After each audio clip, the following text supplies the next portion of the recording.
Hello, everybody. David Shuster here. Amidst the Trump trade wars and U.S. markets crashing, now there is this.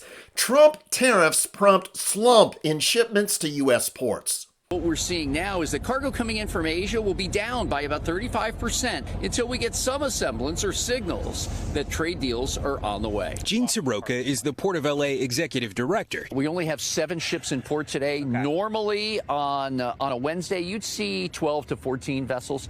The worst case scenario is less choice on store shelves and online buying. Prices spike and families are really becoming tighter with their budgets. Even President Trump acknowledges it's already started and that cargo ships loaded with Chinese-made clothing, electronics, and household goods have stopped entering U.S. ports. These are the biggest boats in the world, biggest cargo ships in the world, and they're coming and they're turning around in the Pacific Ocean.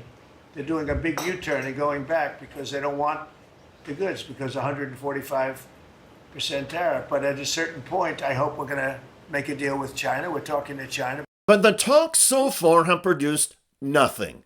In the meantime, the costs of foreign-made goods and components are skyrocketing, U.S. consumer demand is dropping, and many U.S. companies and businesses are already laying off workers. The margins are especially tough for small businesses. The U.S. Chamber of Commerce, which is usually a strong supporter of Republican lawmakers, is now asking the Trump White House to provide small business relief. Otherwise, the chamber says there will be a recession. Stephen, is the administration considering small business tariff relief? The relief for small businesses is going to come in the form of the largest tax cut in American history. A tax cut, by the way, that every single Democrat is planning to vote against. So that's a no on tariff relief for small businesses in the short term? It's a yes on tax relief for small businesses. And again, you only pay the tariff for products that are made outside the United States. But many U.S. products have components that are made outside of the United States. Also, even if Congress passes a tax bill that allows businesses to write off all investment expenses, that change is still several months away. In the meantime, all public polling shows that American consumers have lost confidence in the Trump administration and are not buying the Trump White House plea to be patient. So consumer sentiment obviously measures what consumers feel about the economy at a point in time.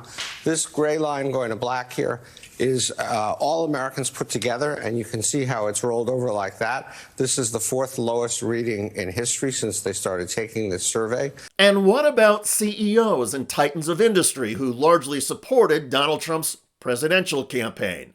No ambiguity about CEOs. CEOs feel like this has just gone off a cliff. This is the lowest reading since 2010 in the wake of the financial crisis. CEOs, and I've been around a lot of CEOs in the last few days, and we talked about it a few minutes ago, they hate the tariffs, but they hate the uncertainty even more. They have no idea how to plan their business. They have no idea what's coming. You're seeing CEOs at the moment releasing their first quarter earnings reports where they normally tell you the outlook for the year, and company after company is saying, we can't tell you the outlook for the year because we don't know. The chaos and turmoil has crashed U.S. stock markets. Let's talk about what happened in the stock market. In Trump 2.0, the stock market is down 7%. That is the worst performance of a stock market in the first 100 days of a presidential term since Nixon's second term in 1973. It is in stark contrast to Trump's first term, when, contrary to what many people expected, the stock market actually went up 5%. And back to Joe's question, because he didn't come out and do all this crazy stuff. But also what is really troublesome for every American, whether you have an IRA or you're an investor, is the volatility. Look at what the stock market did in the course of these 100 days. And compare it to any of these other periods. This is another form of uncertainty, which is unbelievably destabilizing to business. It's also destabilizing to consumers. And most American consumers now expect that the U.S. economy is headed towards a recession. Consumers are terrified. The market itself actually is not quite as pessimistic about inflation, but consumers really are scared. 6.5%, up from under 3% just a couple months ago. The highest since 1981. And so you see that then reflected in something you guys have been talking about, but we'll lay it out here, which are the polls. 39% approval rating for Trump, lowest going all the way back to somewhere before Nixon, maybe LBJ at the height of the Vietnam War, who knows, but for a very, very long time, lower than where Trump was last time at this point, at first 100 days, and actually lower than where Joe Biden was after his first 100 days. The destabilization, uncertainty, and sudden red light, green light policymaking approach from Trump is already showing up in the U.S. gross domestic product. In the first quarter, the GDP shrank slightly by 0.3%. Analysts had expected a 0.3% growth. Trump blamed the bad news on President Biden, even though in the last quarter of Biden's presidency, the GDP grew by 2.4%. The GDP surprise now, on top of everything else, caused another stock market plunge. Well, he tried yesterday to blame the stock market on Biden, and I think there was a lot of laughter around Wall Street, I think, on that one. I think that people pretty squarely put this on the shoulders of President Trump. You're right, though. Economists are calling this what is known as a supply shock. You can go back to perhaps the 70s with the oil price shocks. That was a supply shock, and the pandemic as well. You know, what's interesting about this, and I'm sorry, but a little bit worrisome in this score, score here, is that most recessions end up being ones of demand. People can't afford things because they lose their job. This supply shock is not easily handled through the normal tools that we handle downturns in, which is that you end up trying to get people to buy more. But if the problem is that there's not enough stuff and people are losing their jobs because of that, goosing demand is not going to help. And there's a second element to this that is more worrisome to me, which is that the normal circuit breaker on this tends to be government spending. And what's happening with government spending, that's coming down at the same time you have the supply shock. So we could be in for a twofer here over time. A twofer as in a double dip recession. That's what some analysts and investors are now expecting thanks to Donald Trump. At the moment, signs of economic calamity and collapse are already here, including empty cargo ships, the beginning of barren store shelves, and plunging consumer confidence. And by the way, consumer sentiment or consumer confidence accounts for about 70% of all U.S. economic activity.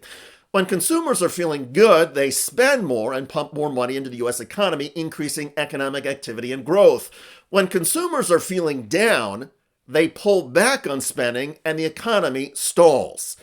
Business leaders and CEOs who were strong Donald Trump supporters heading into this administration see everything getting worse, not better. Looking ahead, it's all bad. There's nothing but gloom out there in the business and the investor community. It's all bad and there's nothing but gloom. And that's from business leaders who have to pay close attention to all of this and who believe that Donald Trump would be more moderate and thoughtful. Oops. But even the business leaders are now convinced that Donald Trump is crashing our economy and plunging America into a recession. The empty ports and barren store shelves are just the beginning. The U.S. economy under Donald Trump is unraveling. By the way, there's some new reporting about the brief nature of Donald Trump's recent meetings in Rome. Peace summit of sorts for President Trump and Ukraine's Volodymyr Zelensky. The two leaders face-to-face, seated inches apart inside St. Peter's Basilica for a 15-minute one-on-one about Ukraine's war with Russia. As the New York Times reports, it was a startlingly fast turnaround for the first overseas trip of a new president and left no time for discussions of his tariffs on the European Union, his turn towards normalizing relations with Russia, or his insistence that Europeans must take far larger responsibility for their own defense.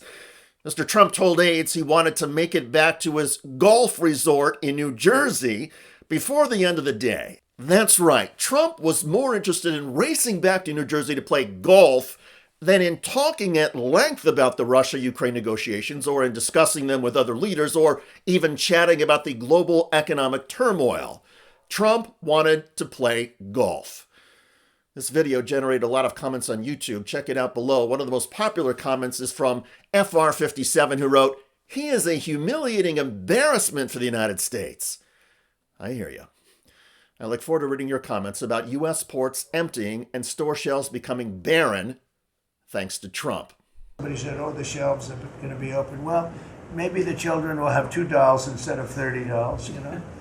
And maybe the $2 will cost a couple of bucks more than they would normally. But we're not talking about something that we have to go out of our way. I'm David Shuster. Thanks for joining us.